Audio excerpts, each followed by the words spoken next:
actually going to be in India. Okay, yeah, the recording voice just went over me.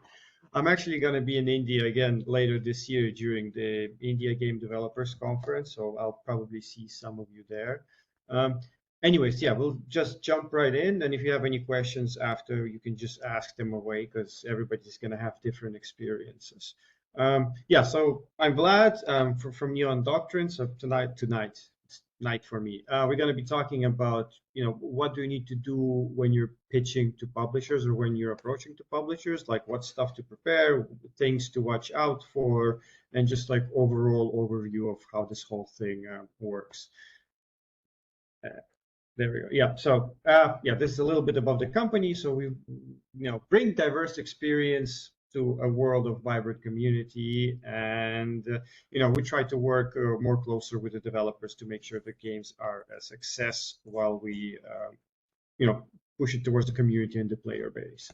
Personally, yeah, I'm one of the founders, and now I also do a lot of operations stuff. We started the company about 10, 11 years ago in China, and this was when we were bringing Chinese games to the West and then Western games to China.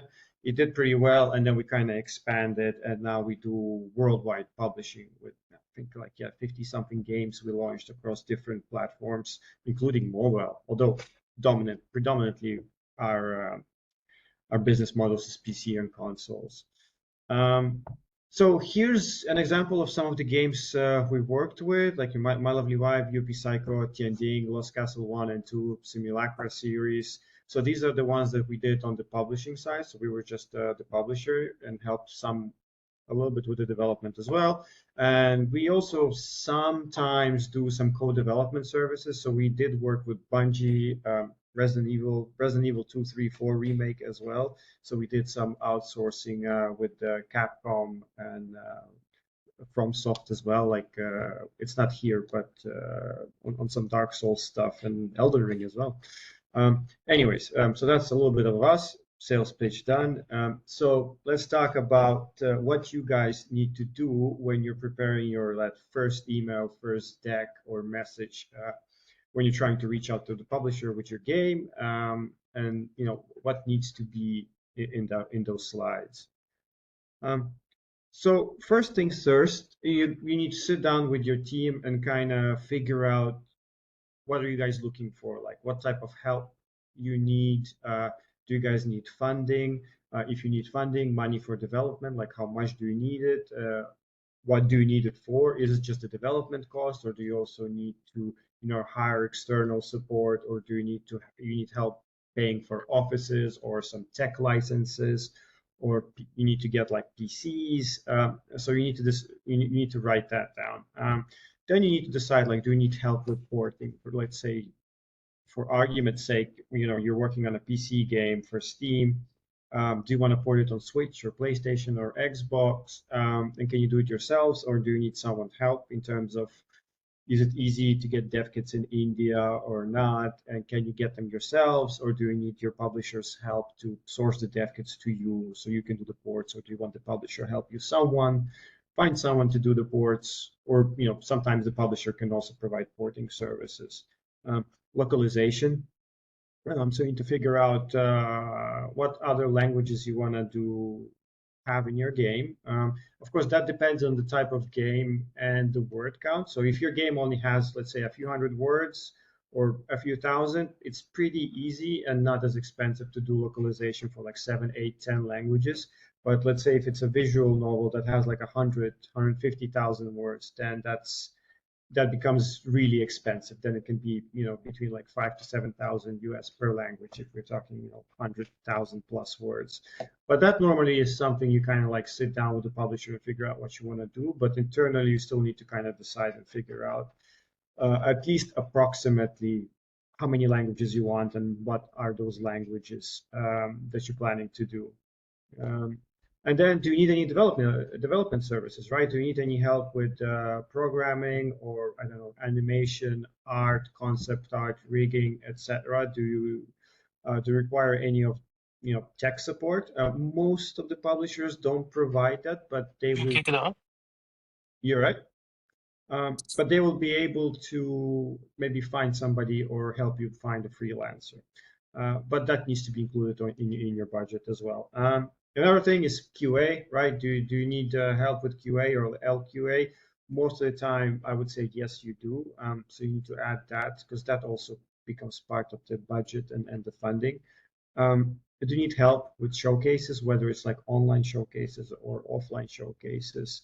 Do you want to go to like Gamescom, PAX East, PAX West, Tokyo Game Show, etc.? And do you need help with getting the booth, setting up the booths, and running that? And also help with all the online showcase submission because right now after COVID, there's so many online showcases on and off Steam that you almost need like a separate person to just deal with all the submissions and keeping track of everything that goes on during those events, that you're on time with your submissions.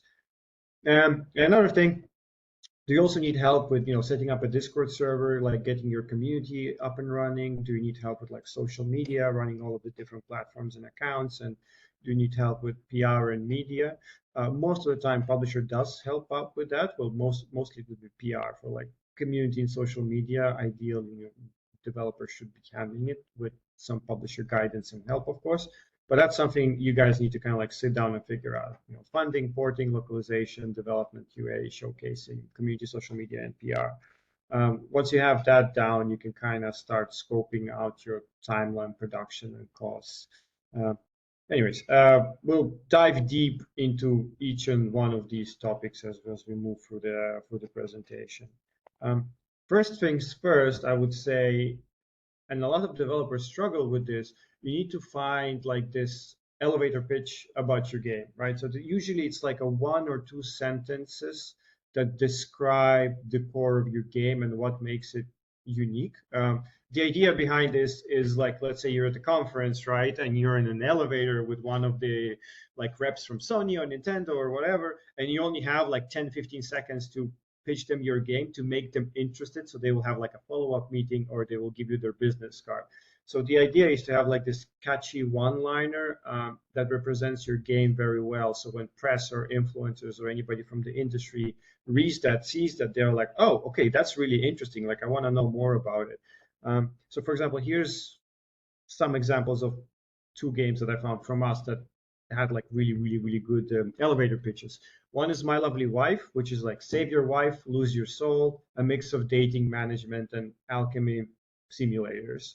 And the other one is UP Psycho, first day, first job, survivor horror. So it instantly hooks you and be like, okay, what does first day, first job, survivor horror look in the office? Like what's happening there? And plus you have that vibrant mixture of color and art, so that helps. So yeah, elevator pitch. That's something you need to lock it down with your team. If you're having trouble with this, usually a publisher or a PR agency, if you're working with one, they will be able to help you out with this one because I know English is not the first language, so it can be tricky to nail it down perfectly. So yeah, let's get into the pitch breakdown. So normally, when you start doing prepping your pitch or building your deck, what stuff does needs to be in those slides, right? So the first things first, you need a playable build. The amount of completion, I would say at least like 30%. Ideally, you'd want to have a vertical slice, right? So you can play like through a whole core gameplay loop and see like all the mechanics and USPs you have in the game. But it doesn't have to be. Like we personally signed some games who only were like 10-15% prototype, and we'll sign games who are like 80% done or done completely. But ideally, the perfect one is maybe I would say like 10-15 minute demo, vertical slice, keep it short and nice. Back in the day, you were able to like secure funding and get signed just with a pitch deck without the playable, but that was 5 years ago. Now times have changed and funding is pretty tight. So when you're approaching, 99% of the publishers will ask you for a playable demo to check it out. And then ideally you want to have like a little gameplay video in your deck as well. And by gameplay video, it doesn't have to be like a fancy like cinematic trailer or something like that. Not at all. I would say maybe like 20, 30, 40 seconds maximum. in the deck to showcase like your gameplay and some unique other elements in your game. You have, if you have like I don't know, like a squad-based game, so you show off squad elements, the visual novel part type of it, the action section, and it can be just like a B-roll, right? Doesn't have to be expertly edited, just to showcase the cool elements of your game. Then another thing you would need to have is a description of your team and studio, like size, how many people you have, what experience you have, and if you shipped or launched any games before this. Now, this could be, if people worked in other studios in the past and they shipped some games, that's nice, but ideally, you want to showcase, if you work together as a team before. We'll dive into it a bit later. But one of the red flags is always when it's a new team. Let's just say 10 people, right? But a lot of them worked in some AAA studios and before, or AA, or worked at other indie teams. But this is their first game. They're working together as a team, and they ask for a lot of money. And then for us, it becomes a bit of a high risk situation because we don't know how the dynamics of the teammates work. And if it's the first project they're working on together, it's a bit difficult to predict its success, or if the teammates will like each other or not, or how it will evolve, because it takes years to make a game. So yeah, you want to give some details about your team composition, experience, and things like that. Another very important thing is development timeline. And what I mean by that, don't just write, like we're gonna be done in like 1 year and a half. Like make an actual timeline slide saying like, okay, this is where we are right now. Like let's say like 3 months in, and this is the demo you're playing.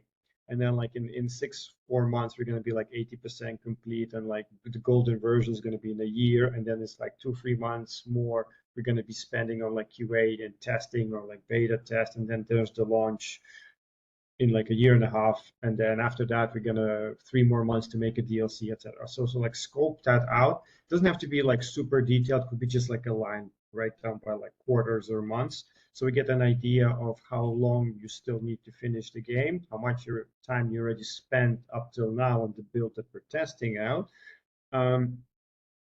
The reason we want it is because most of publishers already have their catalog lined up for a year and a half in advance. For example, in our case, we're pretty much booked up till end of 2026. So if a developer comes to us with a really cool game that we like, but he's like, oh, I need to launch it in March next year. So then it's an easy no for us, because even if we really like the game, like there's no slot, there's no space. So that's why you want to have that timeline. So it saves time for everybody.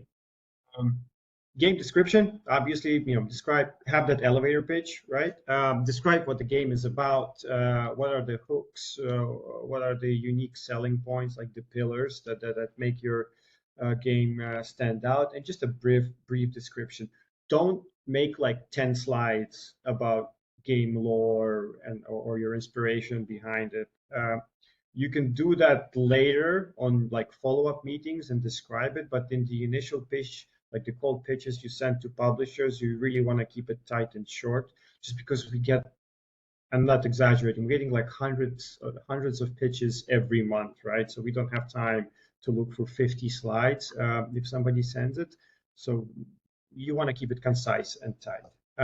And then write, what do you need? Like, do you need budget? If you need money, how much you need, right? And have a basic budget breakdown saying, let's say I need $300,000, and you say like, okay, 150K is going to be spent on development, another 50K on this, another 50K on that, etc. Just like the basic one. You don't have to go into extreme detail. If you want, you can have an Excel sheet breakdown with your burn rate and everyone's salary, etc. Where do you want to spend the money on, and just link it there. But it's not required for that initial meeting. It will be required for the follow-up meeting, so it's always nice to have it. But for your initial meeting, you don't have to include it in the slides. Just like a basic breakdown of what are the funds that you require, and what are they needed for, what are they going to be used for. Now, this is a tricky one because sometimes people want an MG, minimum guarantee, which means I want the publisher to pay me so they can publish the game. It's not necessarily that the developer needs the money to finish the game. Let's say they are self-funded or they have some other sources, but they want this MG from a publisher just to get cash up front. Like that's also an option, but less and less publishers sign these types of deal. We personally don't, because in my opinion, I'd rather use that money and spend it on marketing to help sell the game instead of just giving the money to the developer and it kind of disappears into the ether. But not everybody's like us, so some publishers do provide MGs. But this is kind of thing that you would need to sit down and figure out with your own team, like how you want to play it. Because if you say, oh, I need MG, and you're asking for a lot of money, there are publishers who will pay it, right? But the recoup on that will be so high that unless your game is the next, Cult of Lamb or Balatro, you will never see a penny from the sales. But that means for the next 2 years or whatever that you're working on the game, you will be able to draw a decent salary from that MG payment and the milestone payments that you sign with the publisher. So it's kind of like depends how you want to play it.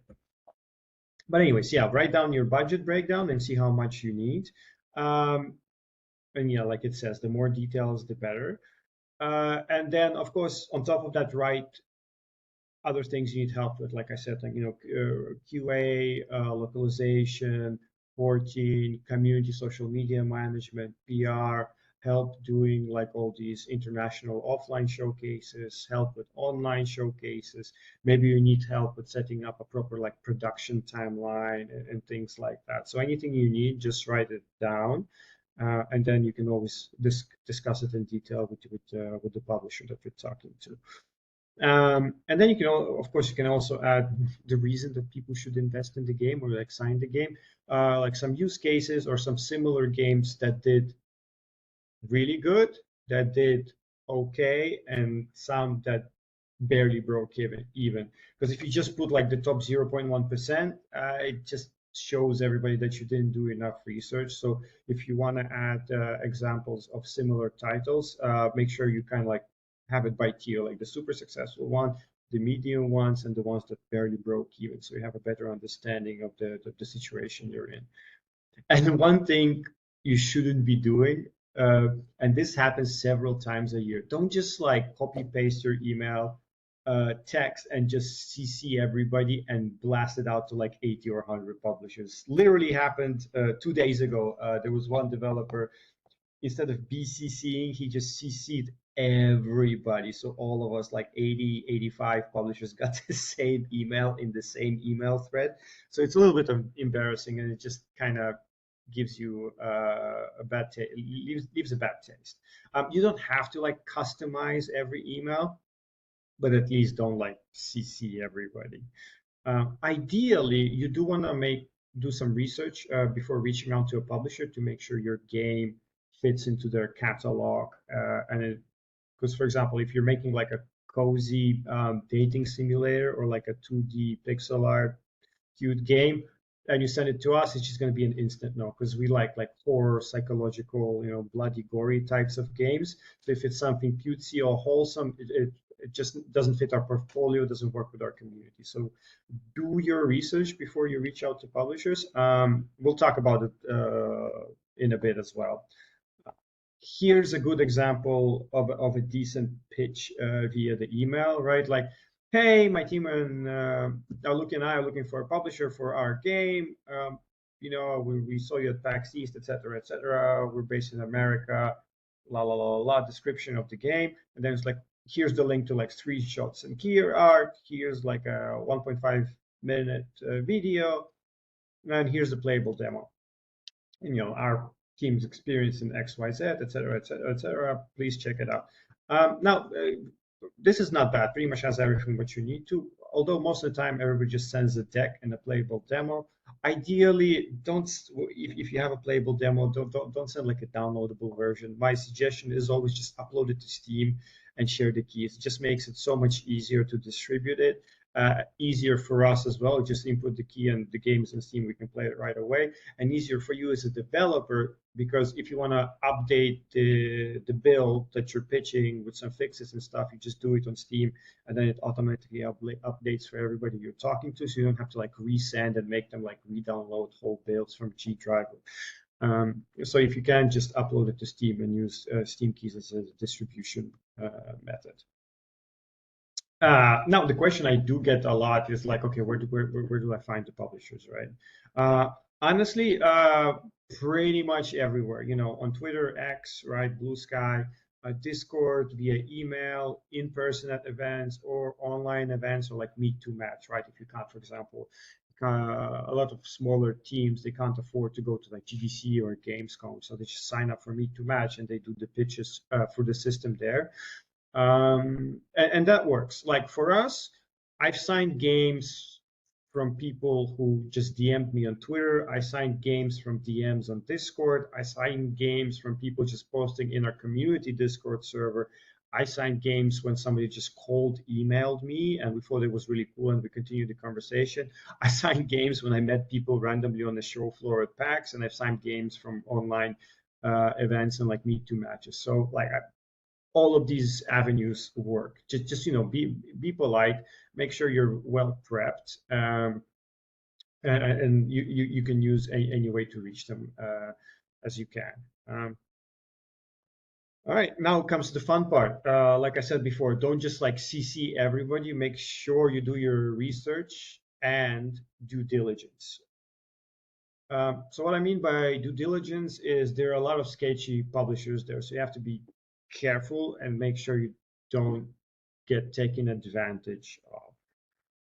Yeah, right. So or sometimes publishers will reach out to you as well, or when you pitch and they get back to you and it feels a little bit weird. So make sure you talk to them. See what they are, where they're based, what are their goals, why do they want to the games.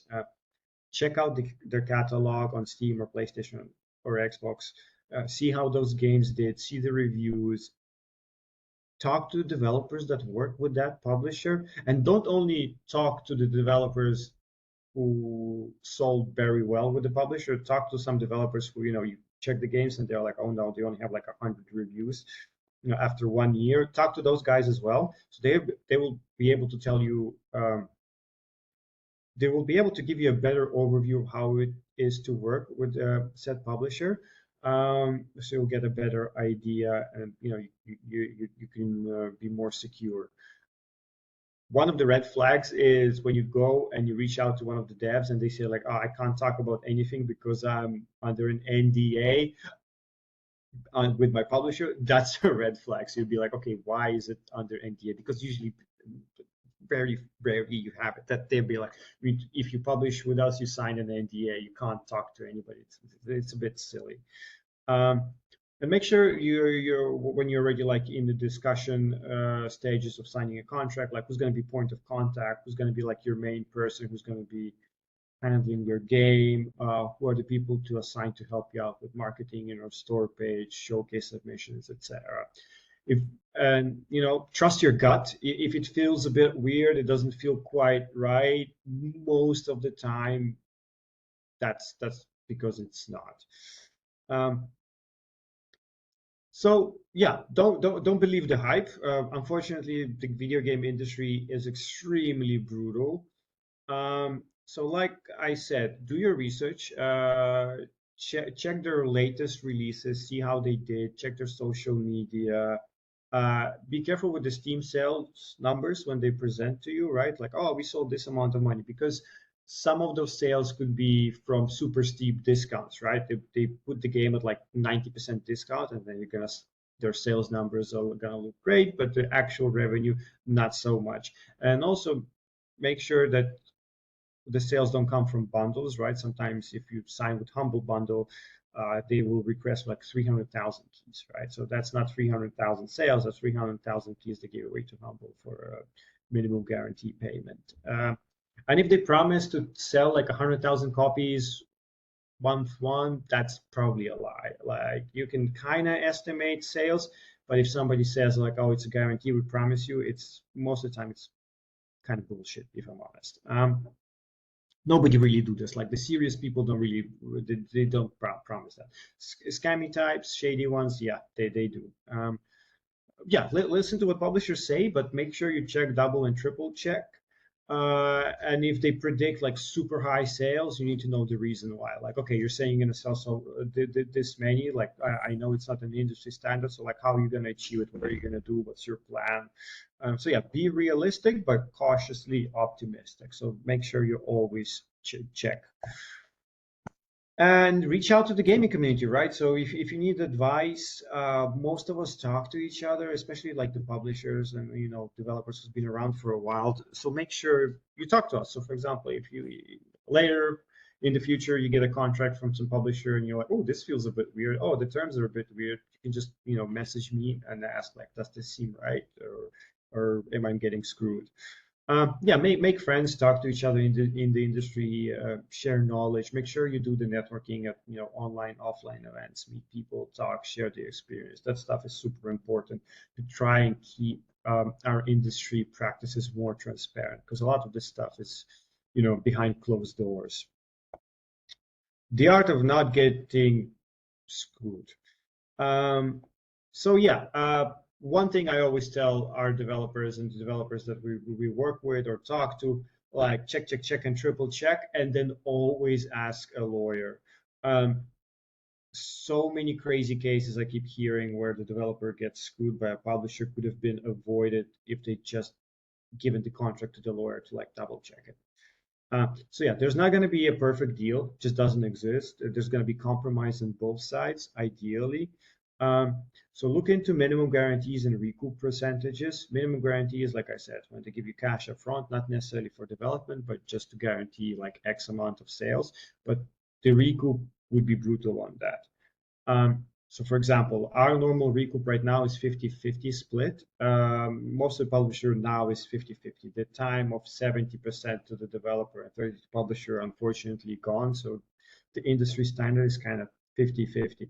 When we're talking about recoup, it usually then, with majority of the publisher, it means, let's say they give you 200,000 and then they're going to recoup that and then it will go to 50-50. So during the recoup period, it means a lot of them will be taking 100% revenue until they recoup to the 200,000 from the sales, and then it will swap to the percentage that you agreed. In our case, we don't do 100%, we do like 80-20. So for example, if we give you 200K, the revenue split until we recoup, that would be 80% to us, 20% to you, and then once that's recouped, it goes back to 50-50 or whatever we agreed to. Another thing in the contract, make sure nothing there, nothing should be in the contract that's not relevant to you. Like all these random clauses, they're like, it's there just because we want it. No, if it doesn't pertain to you or your game, it should not be there. It should be removed. Make sure you protect your rights and the value of the game. So who has the rights to set sale price and discounts? So usually this should be always a conversation between you and the publisher. Publisher should not have a right to just put any discounts you want.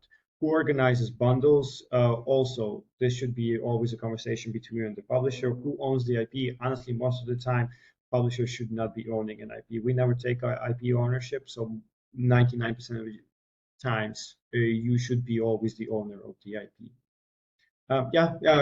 Be realistic. You can always negotiate and make sure the lawyer checks the contract.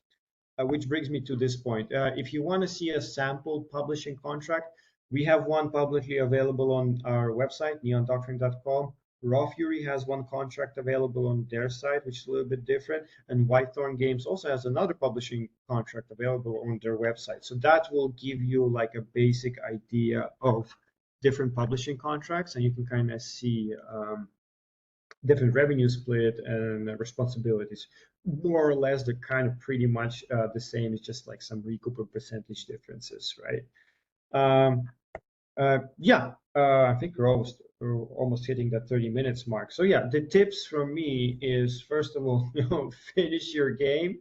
Make sure your game is polished and it's well done.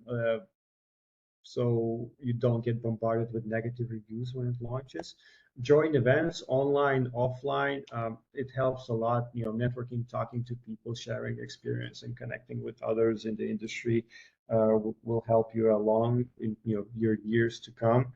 do self-promotion. So if you haven't, set up your community Discord, set up your social media handles. Even if you just, post like once or twice a week, it's still better than nothing. So because when you already reach out to the publisher and you show them like, hey, I actually have like a Discord event that's, it's not huge, but to us it shows initiative. So then it's a green flag and a plus for you when you're trying to find a partner to work with. And yeah, that's it. Short and sweet. I could have gone a bit longer, but I figured we'd leave more time for Q&A so I can answer more specific questions that connect to each and everyone's particular case. Yeah, that's it.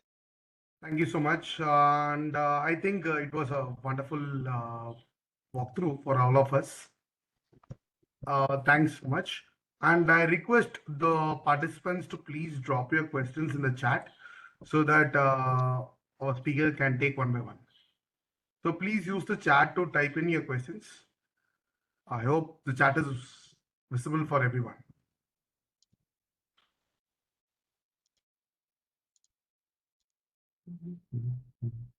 Okay. Looks like I'm okay. Maybe I will. Everyone's a little bit shy. It's fine.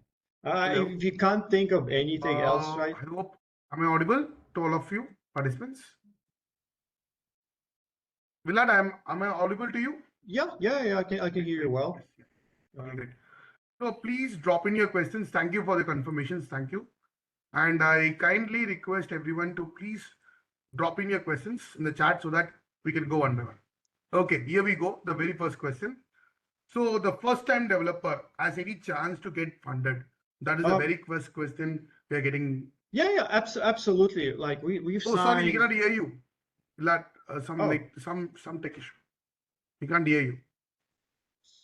So what do you want me to do? Let me see. Testing. Something happened. We cannot hear you. Oh, I can hear you. Great. So you guys can hear me, right? Okay, perfect. So they can't hear me. Would have been so funny if I just went on 30 minutes and nobody heard a thing, just like slides going one by one. All right, thanks. Yeah, so to answer the question, as a first-time developer, yeah, absolutely. Like we've signed, I mean, honestly, I think like 70% of the games we've signed is with a first-time developer or a first-time studio. So it's not an issue. The issue comes if you're a first-time developer and you're going there and be like, all right, I need $800,000 for my first game. Nobody's going to give you that. So what you want to do, you want to have a smaller scope, tighter development time. I would say like a year and a half max, and budget-wise, like 150,000 US if you're a first-time developer. Make something small and tight, so later when for your second and third game you can iterate and grow, and also you will have a portfolio to show that you shipped the game, you managed to develop, finish, and launch the game. Even though if it doesn't do super well, it still shows us that you are capable working as a team and you're able to actually finish making a game and shipping it. So yeah, as a first developer, you absolutely can. From us, the reason we work with a lot of first-time developers because we're based in Asia, Southeast Asia. So we like the community here, and there's a lot of talent here, but unfortunately not so many resources. So every time we sign the first-time developer, it is a little bit more work in teaching them how the whole industry works, how to set up their own pipeline, production, how to use Jira, etc. But for their second and third game, their development cycle is faster, and most of the time they end up coming back to us. So we just keep re-signing their future games as well. So yeah, as a first-time developer, you can absolutely get signed. It's not an issue. Just have a reasonable budget and timeline. Great. We'll go to the next question. Next question is, can a solo dev reach publishers? That is pretty much the same question, but yeah. Like I said, you can reach out to on social media, Twitter, Discord, Blue Sky, TikTok, online, offline events, emails. Just make sure you do your research in terms of this is the type of game I'm making. Does this publisher has similar types of games in the same like genre that my game is? Great. We'll go to the next question. The question is like a little bit tricky here for you. What are the downside of not able to finish the game on time? Thus, we Okay. need to pay back to the publisher. Oh, so that's why you need a lawyer to look through the contracts, because some of the contracts have those clauses, or some of the contracts have that they will charge you the money for each delayed month, which will go into the recoup, so it extends your recoup amount, right? Let's say, just for argument's sake, the recoup is 100,000, right? The publisher spends like 100,000 on marketing, localization, QA, and that's going to be under the recoup, but the game's delayed and they have a shitty contract with you. So that they say like, oh, every month you delay, it's like 50,000, 15,000, 15,000, 15,000. So you delay 3 months, that's another 45,000 that goes in the recoup. So it's 145,000. So some publishers have that contract, but honestly, the issue is you're not going to be getting any money for those delayed months in terms of milestone payments, right? If you needed some. Uh, mo Most of the time, we kind of estimate that stuff as much as we can in advance. That's why, we try to help the developers to scope out their project timeline and production timeline so we don't run into this problem. But every time somebody sends us a timeline, we in our heads would be like, okay, they said they're going to finish it in a year, so it's probably going to be a year and a half, most likely. So if you have a good publisher, if you have a good partner, they will work with you to try to mitigate it, to be on time, but game development is always crazy. Like you can't predict it. So usually, if you're late by like 1 or 2 months, most of the time it's okay, because normally you would be able to spot that early on, so you can kind of mitigate it and prepare for your launch and marketing and adjust it. But if it's like 1 month from launch and you're like, oh, we can't actually finish the game, we need 4 more months, then it's also kind of on the publisher for not, checking and being on top of the things to make sure the build is correct and everything's working, etc. So normally, if the delays happen, in ideal world, they get caught in time or way earlier until it starts impacting, the launch window and the marketing. Thank you. We'll go to the next question. What is the average gameplay time that a publisher expects? I'm hearing a lot about making small games on YouTube in 3 to 4 hours. Good. Is it right? Okay. Uh, okay, yes and no. Again, it depends. If you asked me this question 5 years ago, my answer would be like absolutely not. Like 3 4 hours. People will just play it real fast, refund it, and it's not gonna work. Now, because the funding is so tight, it is getting a little bit better, but still, the funding is way tighter compared to a few years ago. A lot of the publishers are looking for games that, like I mentioned before, like the production timeline is maybe like a year and a half, or even less. But the game itself is maybe like 3 to 4 hours, maybe like 6 hours max. That's totally fine now. Yeah, as long as your budget and everything is quite reasonable. Like in fact, we also signed quite a few games for like 3 or 4 hours. Like one of ours called The Biz. That one I think is like, okay, a bit more. That one's like 5 hours right now. But yeah, so no, it's not an issue anymore. You absolutely can. Yeah, like 3 4 hours is fine. Especially if it's your first game, that's absolutely okay. Yeah. Thank you. So next question is, what is the mistake you often see the game devs make when pitching too early or too late? I mean,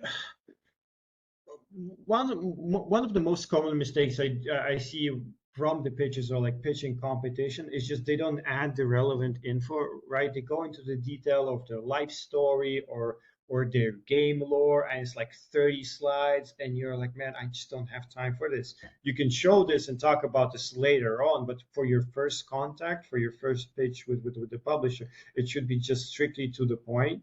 And it's just like not having budget breakdown or a timeline saying like, oh, we need money, we need funding to help finish our game, but they never say how much or how long or anything. So you're like, okay, cool, the game looks cool. So you have to email them back or like set up a call and be like, okay, how much do you actually need? Like things like that. So most of the errors is just not having the basic information, which is like, no, what's the game? Who's the team? how much you need, what's the timeline, and can I play the game? And don't be an idea guy. Don't send like a Word document with just one pager explaining the game, and there's like no images, no screenshots, nothing. That's great. I think this is giving a lot of people a clarity on what to pitch to you. Okay. So there is a person asking like they have a strong portfolio in hyper casual, casual, and free to play games. They're interested to reach out to you and connect with you directly. Is that a possible way they're asking for? No, not for us, because I assume hyper casual, casual, and free to play, it's all mobile, right? So we don't do mobile games. We're only PC and console. So for hyper casual and that type of stuff, you'd need to be talking to a mobile game publisher, right? Unless you're planning to bring those over to PCs, but then that's going to be difficult to find a good fit. But you would also need to do a lot of work from porting, because it's easier to port PC games to mobile than mobile games move over to PC, because one of the issues is Steam players are very picky when it comes to game quality, right? So if they see like a very bad mobile game port to PC, nobody's gonna buy it. It's gonna get like negative reviewed into the oblivion. And it's very difficult sometimes, especially when it comes to UX and UI design, to like coming from specific mobile background and like starting PC, I've seen a lot of people try it, and it's always tricky to make it not look like a mobile game that you're playing on a PC. So yeah, no, to answer the question, like, no, not us. Okay. Someone is asking for a job here. Someone is We asking, hire. are you guys hiring? We actually do. We are looking for like a marketing director, a marketing person to help with like with PR and influencer. But you do need to have like 2, 3 years experience in PR and marketing in a video games industry. So we don't have any junior positions right now. Amazing. I think that gives the clarity on your scope on career also. But if you're Great. looking for a job, workwithindies.com. It's a good website. You can go there, and there's like all of these video game companies and indie companies around the world that are looking for different people to hire. Thank you. Thank you. I think one of our participants got that clarity. Okay. And the next question is, there is a question like, what if any company likes our game and want us to work in their company and continues working on the same game? Something like a company is trying to take any indie game or something, and they wanted to work on that. So what is your approach on that type of question? Hello? Yeah, I'm just trying to. So the company likes your game, so they want to acquire the IP of the game so you Yes, can yes, continue yes, working on the exactly. game in their company, right? I mean, Yeah. that's also possible if you're looking for funding and more developers support. Like I've seen cases like that, but you have to be really, really, really careful with that contract, because then the IP law comes into place and like revenue share. And if it's like a big listed company, like are you gonna get shares in the company? Or how are they gonna pay you? Like, are they acquiring you, or are they just acquiring the game IP and then hiring to you to work on it? Or how easily can they fire you? Like, are you gonna be getting any percentage of the revenue when the game launches? Like, how's your salary gonna look? So it's doable, but you definitely need a lawyer to look through the contract and through the offer to make sure that you're not getting screwed. Yeah, because that one's very delicate. Like you definitely need a lawyer's help, a video games lawyer as well, because there's a lot of little tiny things and loopholes that it's easy to miss if you're not familiar with it, and it's all like legalese English. It's quite difficult. Okay. Thank you so much. And there is one more question. There is one of the participants is supporting a lot of indie games here in India, but they want to know, beyond the numbers and metrics, how much do you weigh the team vision and their grit when making the publishing decision? Mm-hmm. Actually, a lot, because all the metrics and all that stuff. You can look at it, and in the end, it's just numbers. And video game industry is so fickle. Like you can still do everything right, have an amazing marketing, and then on your launch day, EA Games drops all of their catalog on Steam, and your game gets buried, and there's nothing you can do, and you can't plan for it because it just shitty luck. It happens. Um, so what we actually also do before we sign a game, we have a few meetings with the developers, like online or offline, and to see how they are in person and just to talk to them. And we also give them some feedback for the game they sent us if we're planning to sign, just to see their reaction as well. Because sometimes a lot of the developers they get like super defensive and offended, but it's nothing personal, just feedback on the game because we're going to be working together. I need to see if you can handle criticism, because sometimes these contracts you sign, you work with people for 3, 4, 5, 7, 8, 9, 10 years, right? Longer than some of my relationships. So you need to make sure that the team functions, coherently together, and you can also work with each other and communicate well. So we also do like this. I don't even know what to call, like emotional due diligence, to make sure that the team is quite passionate about it, what they're doing, and they're pleasant to work with. So that plays a big part as well. Because I mean, we've had our share of miscommunications when it's difficult to understand each other, especially when you're typing right in text. Sometimes the nuance of conversation doesn't go over well. And most of the developers we work with, English is not their first language, so there's that too. So yeah, we do look at the team's vision as well, and their overall like attitude. It plays a big part too.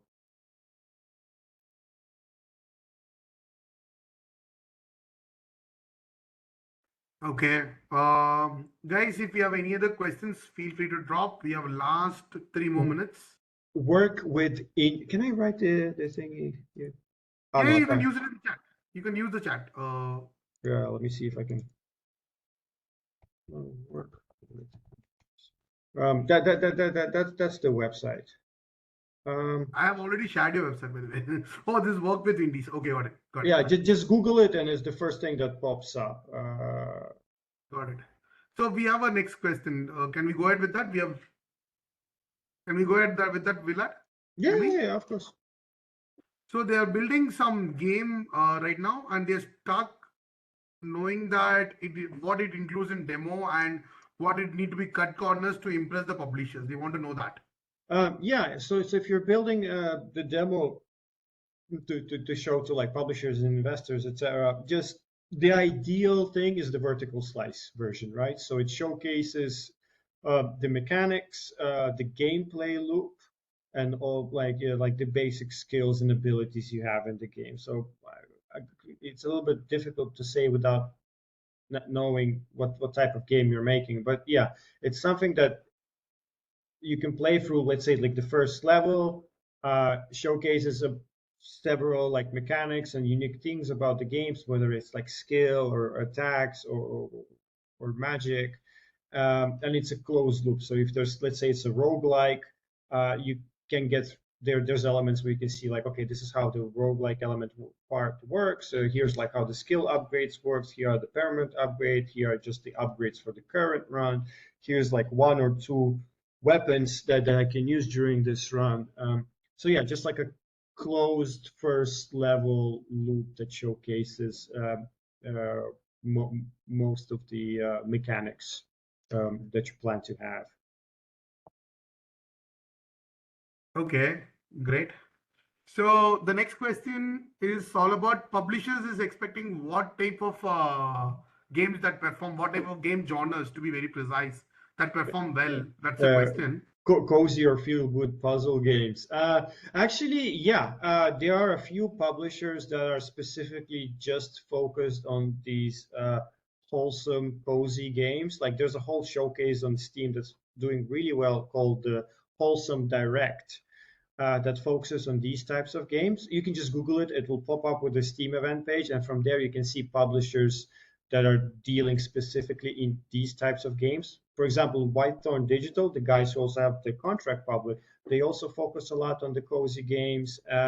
And there's at top of my head, I don't remember, but there's quite a few publishers that specifically focus on this. The community is not huge, but they're very passionate. So and they're very positive.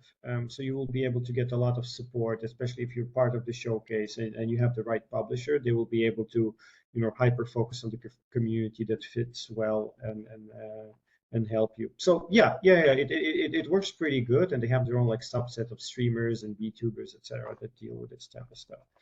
So those games work quite well. Yeah, because everybody needs to de-stress with all of the craziness happening in the world. So cozy games work. Great. I think there is this question answers even the last question also. I think they're asking for cooking simulator, time management based games will help to understand better or not. I think your question did answer that part also, I think. Oh, the one for the demo. Yeah, if it's a Yeah. cooking simulation time, yeah, like I said, then just focus on your like first level with all the like basic mechanics and elements that you have, so you can just replay that loop. And like I mentioned before, it doesn't have to be like several hours long, right? If it's like 15, 20 minutes, 30 minutes max, it's good enough just to understand like the mechanics, the skills, the level design, how the game flows initially. Yeah, that's more than enough. Okay. I think next question is, do publisher need to see the art or visual part in the vertical slices or just the gameplay? That's the question. Ideally, yeah, we would like to see like the art and animation and design, but of course, we do understand like a lot of it most likely will be a placeholder, right? So it will improve over time, but at least like some concept art and in-game art to give us a better understanding of the whole, your artistic vision and the design of the game and the, like color palette and everything, how it's gonna look, even though if it's a placeholder. But ideal, because yeah, you're not gonna have your final art, let's say like a year and a half before launch. So at least something, at least have something. Amazing. And I will take today's last question. Is like, would you ever consider publishing a narrative-driven VR title that Uh, started as an edutech prototype but evolved in as a more gamified and immersive experience? no, we don't do VR games anymore. We did a few VR games when it first came out.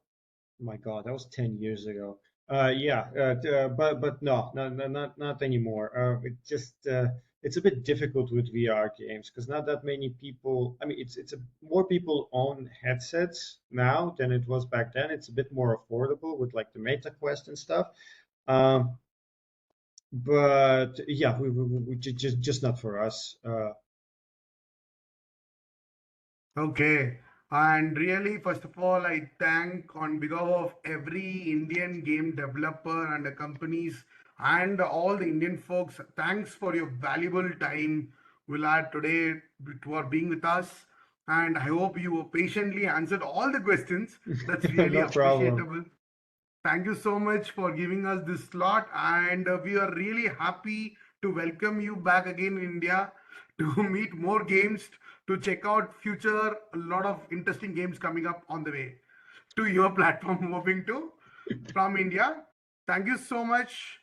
And once again, thanks to all the participants those who joined and asked your questions today. And there will be a lot more interesting sessions coming up.